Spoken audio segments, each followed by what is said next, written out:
Sobat Silo, selamat datang di channel Bincang Silo. Kali ini kita akan mewawancarai managing partner dari Sui Yuris Law Office atau yang dikenal dengan Silo, yaitu Mas Bejo. Di ruangan ini sudah ada Mas Bejo. Halo, gimana kabarnya Mas? Baik Mas, Alhamdulillah. Gimana Mas Alis? Mau tanya tentang apa nih? Nah, ini ada beberapa pertanyaan ya Mas dari Oke. teman-teman yang kemarin sempat DM di Instagram pengacara Jogja. Oke. Nah, latar belakang berdirinya kantor Silo itu apa ya, Mas? Ya jelas latar belakang itu karena waktu itu ya saya selaku pendiri itu melihat banyak sekali berkaitan dengan permasalahan-permasalahan hukum yang mungkin pada waktu itu eh, menggugah hati kami untuk kita ikut membantu dalam penegakan hukum di Indonesia. Itu satu. Yang kedua ya jelas, yang kedua kami ingin membuka lapangan pekerjaan bagi para sarjana hukum yang memang memiliki minat dan juga bakat di bidang lawyer pada waktu itu. Makanya akhirnya saya bersama dengan beberapa orang mendirikan kantor hukum Sui Yuris Law Office ini, Mas. Nah, selain itu juga yang melatar belakangi itu karena memang pada waktu Silo ini berdiri kan organisasi advokat itu kan pada waktu pecah ya Mas ya. Ya. Pecah, terbagi menjadi bahkan peradi itu ada 3 waktu itu ya. Peradinya Prof. Otto, kemudian peradinya Pak Jennifer, kemudian peradinya Luhut. Pak Luhut ya. Nah, memang akibat dari dampak peradi yang cukup ya ada sedikit perpecahan seperti itu akan saya melihat bahwa dunia lawyer ini menjadi chaos gitu dan masyarakat juga akhirnya ada gradasi kepercayaan terhadap dunia pengacara sehingga ya kami hadir di sini sebagai bagian dari solusi tersebut. Kami menawarkan integritas, kami menawarkan intelektualitas, kami menawarkan berbagai hal yang mungkin sebagai apa namanya jawaban dari masyarakat atau kehausan masyarakat akan rasa mencari keadilan yang diperlukan oleh masyarakat seperti itu, Mas. Oh ya. Oh, jadi begitu ya, Mas Bejo. Lalu pertanyaan selanjutnya itu ada yang menanyakan tentang kepanjangan dari Silo sendiri itu apa ya, Mas? Silo itu sebenarnya dari bahasa Latin kalau nggak salah, Mas. Dari silo itu S-nya itu sui, Mas. Oh, Sui ya. I-nya itu iuris, L-nya itu law, kemudian O-nya itu office. Jadi sui iuris law office, Mas. Seperti itu. Oh, gitu ya. Jadi itu artinya bisa dimaknai dengan kemandirian hukum ya, Mas ya? Ya, kalau dari bahasanya sebenarnya lebih ke mandiri ya, Mas. Ya. Mandiri berdikari gitu kan, berdiri di kaki sendiri karena memang filosofisnya dari eh, profesi advokat ini kan profesi yang berdiri sendiri ya, profesi yang memang tidak ada intervensi dari pihak manapun. Nah, harapan kami dengan adanya nama ini menjadi mengilhami kami sebagai bagian dari sistem penegakan di Indonesia yang bebas dan mandiri, tidak ada intervensi dari pihak manapun seperti itu, Mas. Oh, begitu ya ya. Lalu menurut Mas Bejo selaku managing partner dari Silo sendiri, kira-kira apa ya Mas keunggulan Silo dari kantor hukum yang lainnya? Wah, ini pertanyaan berat ini, Mas. Oh, ya, Ini promosi ini kan. promosi. Mas. Aduh, apa ya Mas ya? Jadi kalau perbedaan mungkin ya, kalau keunggulan dan sebagainya itu kan itu pandangan dari apa namanya dari masyarakat ya perspektif ya. Tapi yang jelas kalau perbedaan kami di Silo ini ada 3 divisi yang jelas. Kita sudah memang punya spesialisasi masing-masing ya. Di kantor kami itu sudah ada khusus untuk menangani litigasi. Kemudian di kantor kami juga ada tim khusus yang memang untuk menangani kasus-kasus non litigasi seperti perusahaan, kemudian non litigasi, penyelesaian sengketa non litigasi.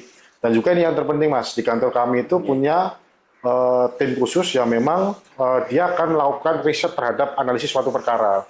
Sehingga harapan kami dengan adanya tim riset ini yang memang nanti akan mendorong terciptanya penyelesaian sengketa yang secara komprehensif seperti itu ya, karena tadi tim riset ini kan menjadi core kita ya, core kita bahwa setiap perkara yang kita tangani itu itu harus dilakukan penelitian terlebih dahulu, baik dari aturannya, baik dari berbagai macam, dan mungkin untuk kantor-kantor yang lain tidak ada Mas tim itu satu. Nah yang kedua, kantor kami itu ada transparansi anggaran Mas. Jadi kalau misalnya perkara klien ini kan masuk gitu kan, kemudian dari klien ini biasanya apa namanya kadang menanyakan misalnya kan kalau lawyer fee itu kan ada fee pengacara itu kan ada banyak ya Mas ya. Ada operational fee, kemudian ada success fee, sama ada lawyer fee gitu kan.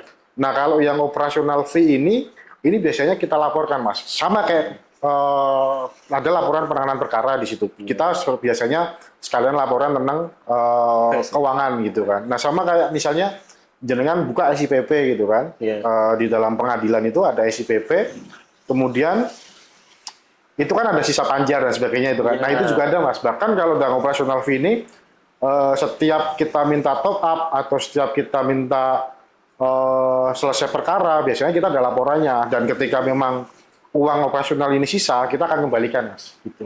Jadi ada transparansi. Memang konsep kita kan memang transparansi dan untuk kaitan dengan kesepakatan fee dan sebagainya itu kan sudah disepakati di awal. Gitu. Jadi ada transparansi di situ. Nah yang ketiga ada dokumentasi hukum Mas di kita. Jadi sebenarnya di kantor kami setiap perkara yang selesai itu kita jilid, kemudian kita dokumentasikan ke yang bersangkutan gitu. Nah kalau di pengadilan dikenal dengan minuta Mas.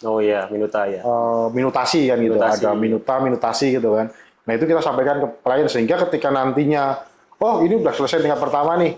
Kemudian klien itu nanti sampaikan ke akan dibawa klien, bisa jadi nanti pengacara yang selanjutnya yang meneruskan perkara itu bisa tahu track record-nya seperti apa. Jadi nggak perlu tanya-tanya dan sebagainya gitu. Jadi lebih ya harapan kami dengan sistem transparansi seperti ini, kita punya tim yang lengkap yang di sini juga bisa apa namanya menjadi wahana riset juga Mas terhadap perkara dan sebagainya.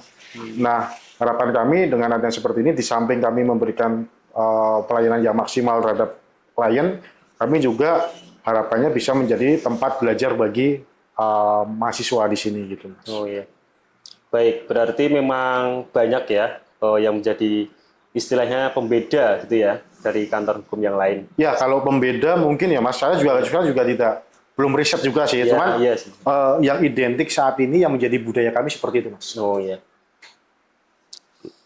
Lalu ini ada DM lagi dari pengacara Jogja. Bagaimana Anda menjelaskan proses kerja silo kepada klien? Tadi sudah ya Mas Bejo ya? Iya. Kemudian apa rencana strategi silo untuk kedepannya? Kalau rencana strategi kami sebenarnya pertama ya kami akan melakukan pengembangan sumber daya manusia Mas. Karena kebetulan kan di sini kami kan punya tim yang cukup gemuk ya Mas ya, ada sekitar 15 orang di kantor kami yang selalu aktif bekerja gitu dan divisi-divisi. Mungkin kaitan dengan satu pengembangan, training-training dan sebagainya itu akan kita fasilitasi seperti itu. Yang kedua juga lebih ke kesejahteraan teman-teman. Kemudian yang ketiga mungkin kami juga seperti membuat kanal-kanal edukasi masyarakat supaya masyarakat juga paling nggak melek tentang hukum lah gitu. Itu juga sebagai bagian dari edukasi hukum kami kepada masyarakat. Kalau terkait dengan bagaimana kedepannya ya kami akan terus melakukan pengembangan pelayanan. Kami juga sedang mengembangkan website di mana website itu nanti ketika ada perkara atau klien yang bertanya tentang perkembangan perkara bisa langsung masuk ke website itu Mas. Nah kita juga sedang mengembangkan itu, tapi memang itu butuh proses yang cukup panjang. Kemudian kami juga mungkin kedepannya akan membuat kajian-kajian ilmiah yang mana kajian itu bisa kita publikasikan dan bisa dinikmati oleh masyarakat secara umum. Seperti itu. Baik. Jadi begitu ya Sobat Silo, paparan dari Managing Partner SUI Iuris Law Office. Banyak sekali ya informasi dari Managing Partner. Kira-kira begitu pengenalan dari kantor Silo. Kurang lebihnya mohon maaf. Ya, terima kasih Mas Bejo atas waktu dan informasinya. Sama-sama Mas. Semoga kita bisa bertemu di lain kesempatan. Tetap semangat Sobat Silo.